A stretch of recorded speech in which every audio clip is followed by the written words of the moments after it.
thank you for joining us today. So I just wanted you to tell us a little bit about where you're from.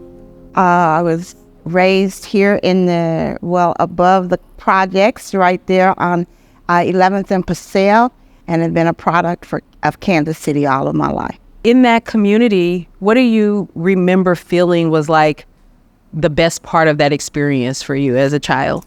It was just a sense of neighborhood and family, if you will. We were able to be outside with all of our neighbors every day until the street lights came on.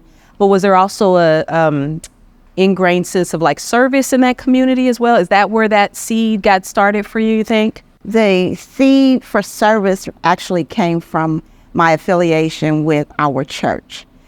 My mother raised us up in church, so early on we were able to and had to assist with funerals with the repasses. We had to go visit those who were sick. So that sense of servanthood actually came out of my church. And so what did you want to be when you grew up?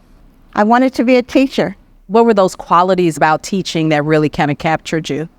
Being able to invest in the lives of other people, being able to see where they started and then where they would wind up being, just having that day-to-day relationship. How did that translate into being a pastor? Pastoring was not in any of that. It was never a forecast for me. Through my years of growing up and being a part of the local church, my pastor thought that, you have a evangelistic spirit upon you. You can serve as a missionary. It was those progressive positions that my pastor placed me in that would ultimately lead to me pastoring. And so you were a Black female pastor in a time when that wasn't as common.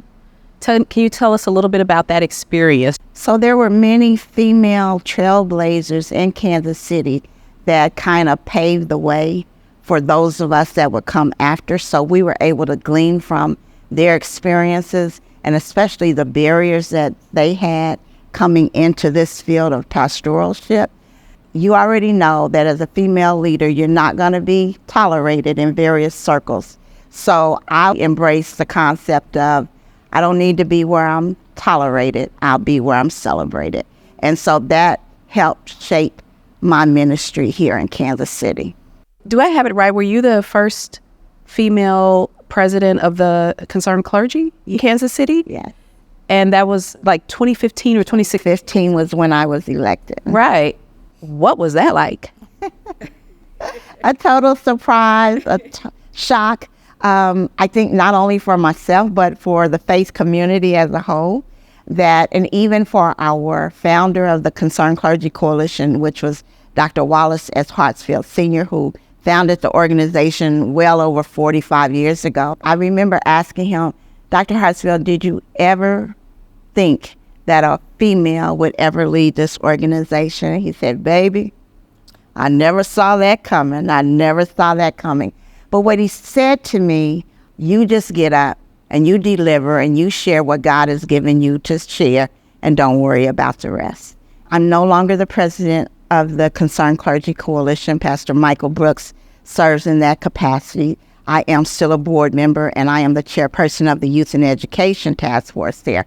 When you look at all of the inequities and disparities that exist in our community and our society, we will continue to fight against violence in our city. We will address health and wellness. We will continue to fight for youth and education. We will continue to pursue legal aid and economic development, race and community relations. Those were the areas that we knew that we had to continue to be forceful in.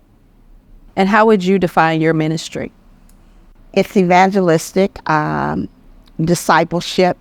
It's that ministry that goes beyond the four walls of the local church. Because I grew up in the church, being able to see that we do a great work inside of the four walls, but there is a nation of people that may never come into the four-wall church that still need to be touched. They need to be ministered to. They need to be served.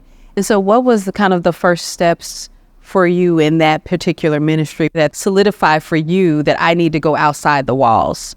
attending an event that Calvary Community Outreach Network, Pastor Eric Williams had hosted, and it was called Season of Hope. The executive director of the Balm in Gilead, Panessa Steele, that was the keynote speaker that day. And she spoke about marginalized communities and how HIV, the stigma around it, and what wasn't being done, what still needed to be done. And I sat there and I was so convicted. Like, you think you're doing other impactful things in the community, but when I listened to her, I was convicted to ask myself, why haven't I been engaged in this work before now? What is kind of the areas of priority and focus for you right now?